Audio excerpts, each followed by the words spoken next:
Sean todos y cada uno de ustedes bienvenidos y bienvenidas a este nuevo estudio sobre los profetas de Israel. Y en la clase anterior, para las células, estábamos hablando acerca del profeta verdadero contra, o en un confrontamiento directo contra los profetas del paganismo y de la idolatría que estaban al servicio de Jezabel. Elías contra los profetas de Baal. En esta ocasión viene un caso que nos va a llamar bastante la atención, al menos a mí me llama poderosamente la atención el hecho de un profeta de Dios, Micaías, frente a los profetas que invocaban el nombre de Yahvé, o en las versiones de Reina Valera el nombre de Jehová, y ellos estaban ahí clamando, pidiendo la revelación, y eran 400 profetas al servicio del rey del norte, en este caso al servicio del rey Acab. Eran los profetas de Yahvé, los que decían ser profetas de Yahvé, los que estaban diciéndole a él una serie de profecías para congraciarse con él, una serie de profecías que le agradaban a él escuchar.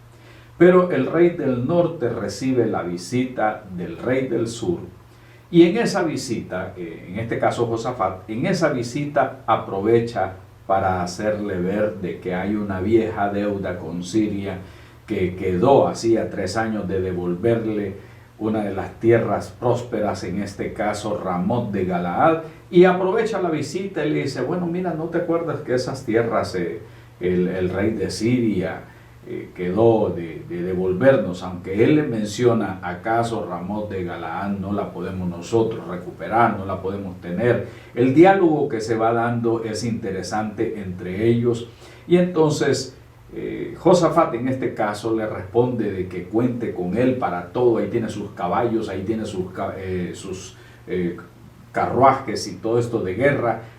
Cuenta, en otras palabras, le está diciendo: cuenta conmigo. Estoy tratando en este caso de parafrasear. Entonces ya Josafat dice: bueno, aquí necesitamos entonces averiguar que los profetas vengan y nos digan qué es lo que Yahvé está recomendando que nosotros hagamos, porque esa era la costumbre. Los gobernantes llamaban a los profetas para que les dieran el oráculo de Yahvé, o sea, la revelación de Dios ante aquel proyecto que ellos tenían, o que lo que ellos iban a hacer.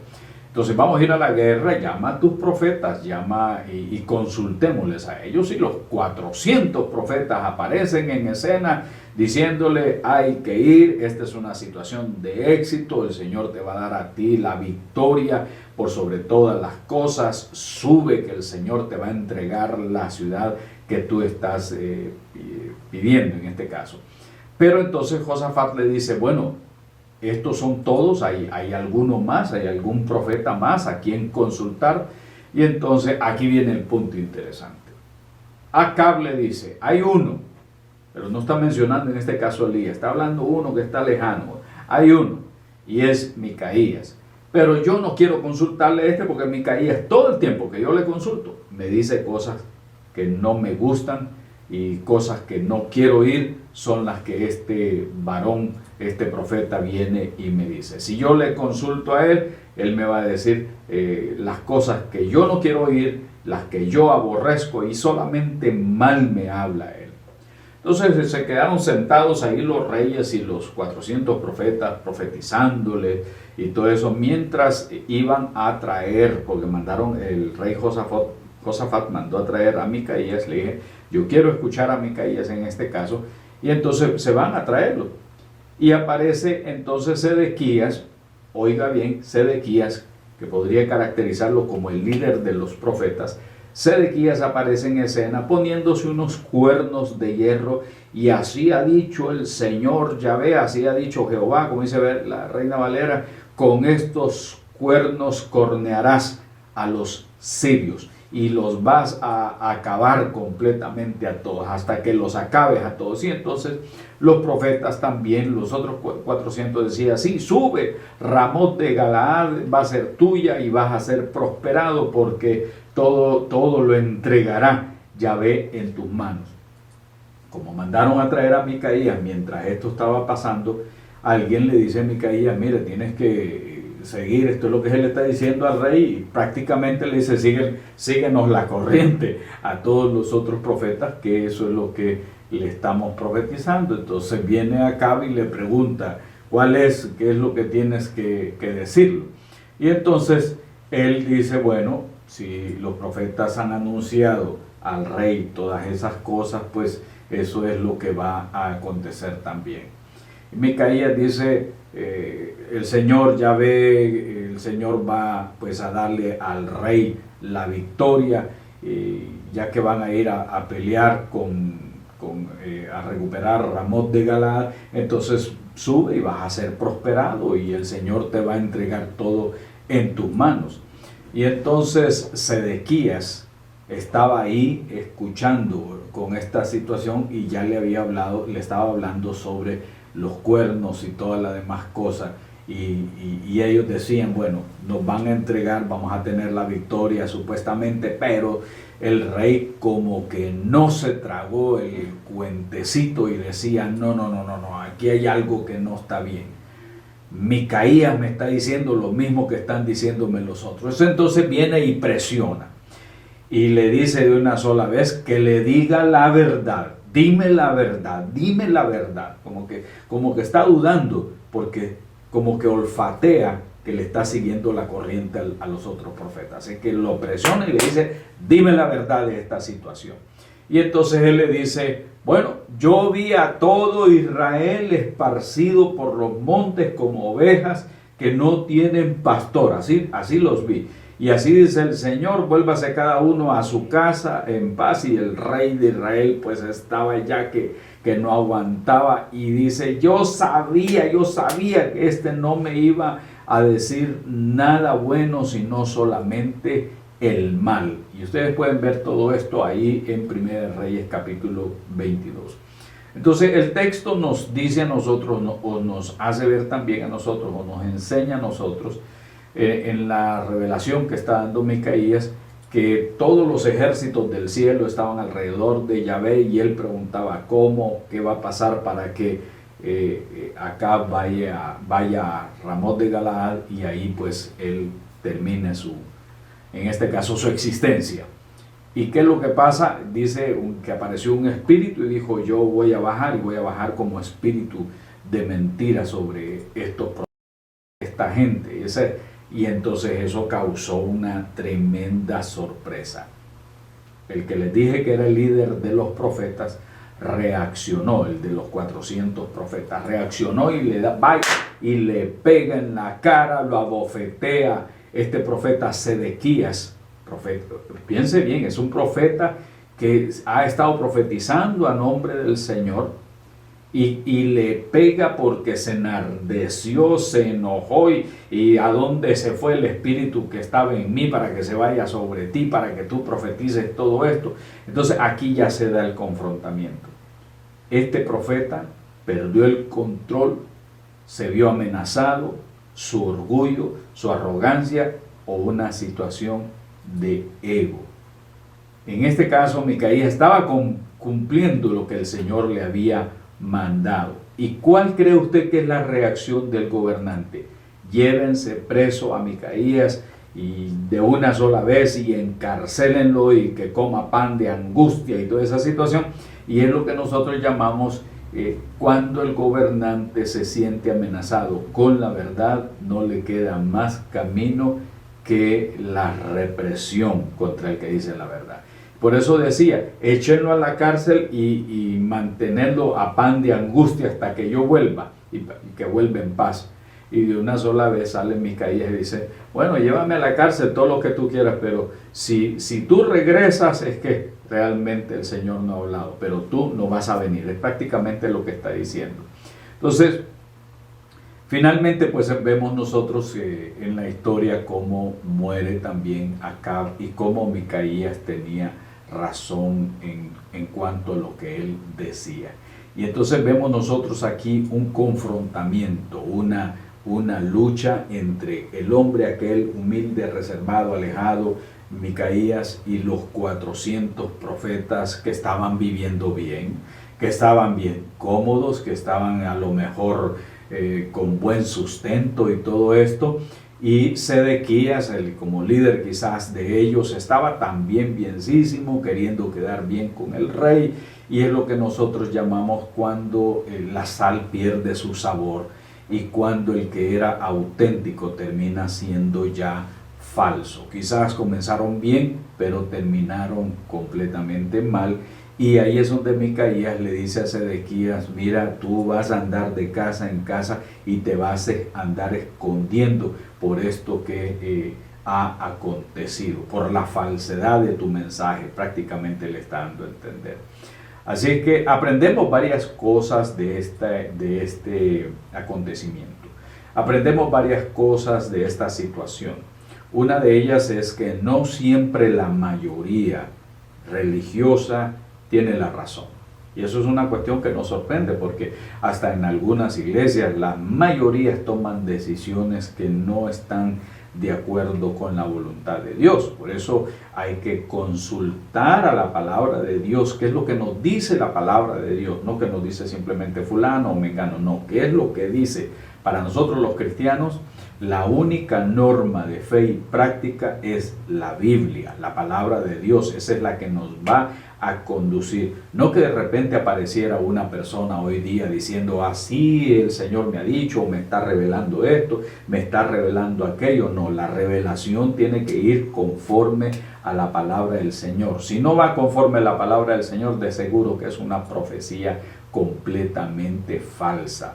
Esta mayoría estaba siendo manipuladora, estaba siendo arrastrada por el error, y eso es lo que sucede. Muchas mayorías se convierten en mayorías prejuiciosas, sexistas, racistas, fundamentalistas, fanáticas. Y si no, mire usted las mayorías de los mormones, la mayoría de los testigos de Jehová, la mayoría de los grupos fanáticos dentro del movimiento evangélico, algunas iglesias mega, que uno dice que porque son mayoría, que porque son grandes, uno cree que están en el camino correcto. Y muchas veces esas mayorías empiezan a despertar, a darse cuenta que han sido manipuladas, que han sido atraídas, que han sido seducidas con situaciones que no tienen que ver realmente con el mensaje de la palabra de Dios.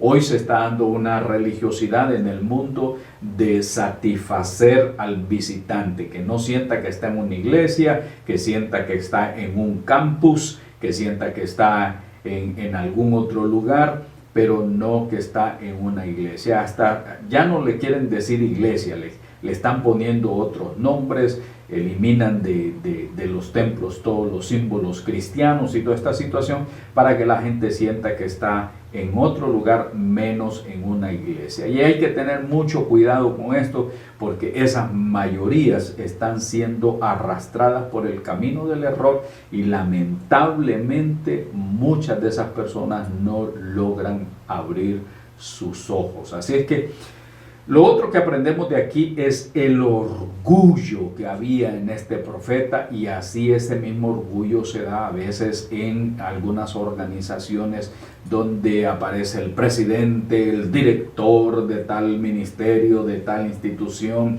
y ahora lo nombraron presidente, y entonces comienza a subir la arrogancia, se da a conocer el orgullo, se da a conocer, y toda esta situación de personas que en algún momento quizás fueron muy sinceras con Dios y Dios les bendijo y todo lo demás, pero que a veces la posición se va subiendo a la cabeza y la persona comienza a hacer y a aceptar cosas que, aunque están en contra de la palabra de Dios, finalmente las acepta, porque si no va a tener que cambiar su estilo de vida y todas estas situaciones.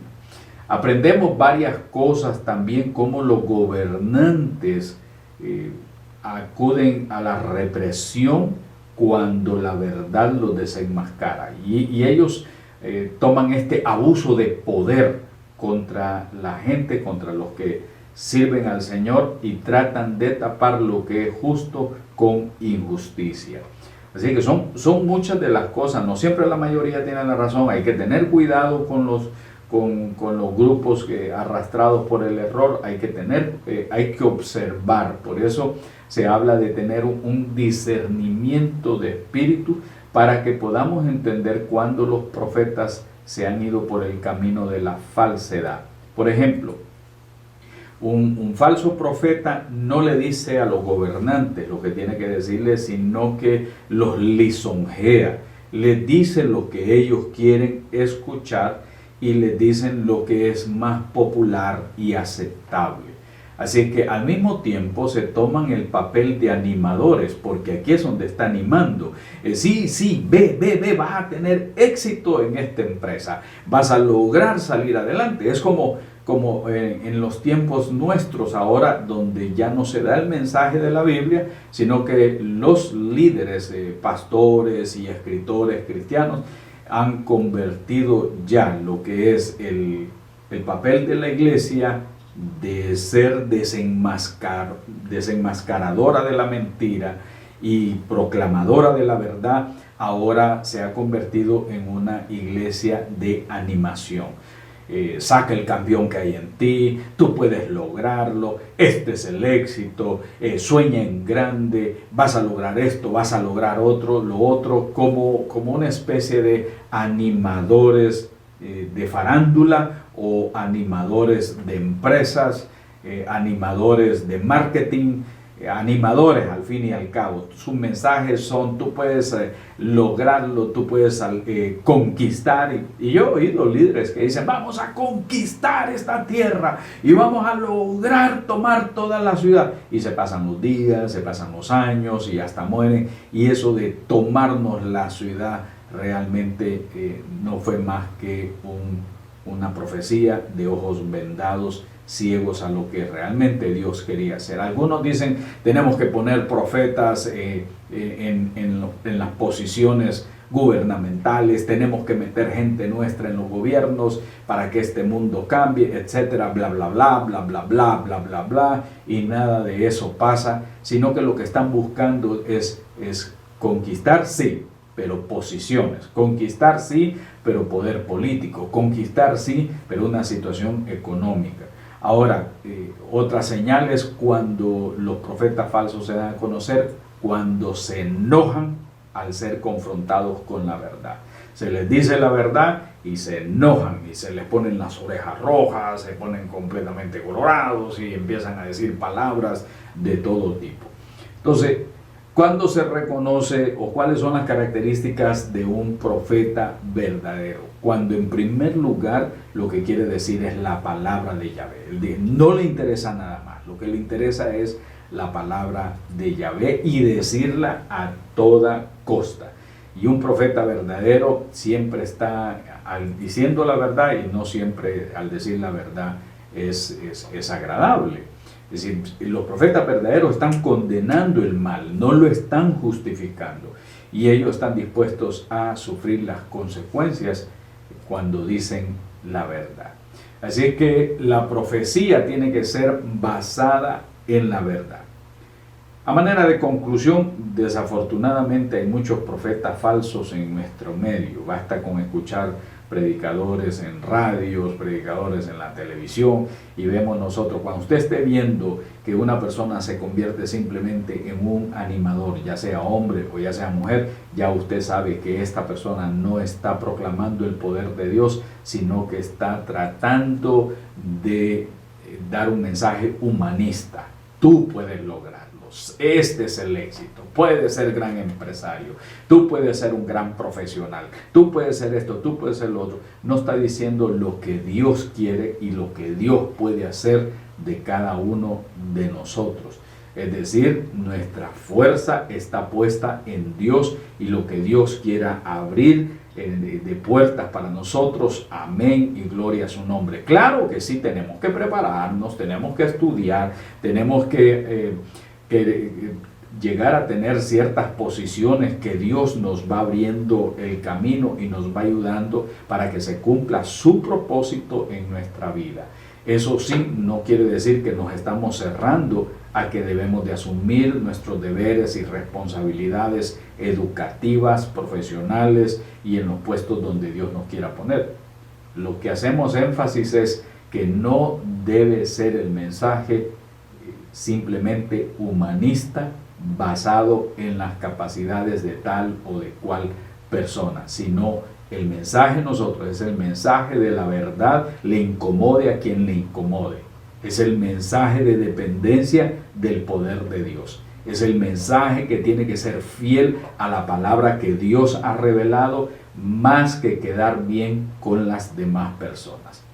Espero que este estudio de esta ocasión nos haya ayudado. Hay mucho que aprender sobre la falsa posición de Sedequías para quedar bien con los gobernantes. Hay mucho que aprender de la posición del profeta que estamos hablando, Micaías, de cómo Dios le reveló a él lo que era la verdad y cómo finalmente el gobernante se ensaña contra los profetas de Dios. Así que espero que hayamos aprendido y que escudriñemos y que podamos compartir más en el grupo, en la célula, o los que ven este programa en el internet. Que el Señor les continúe bendiciendo.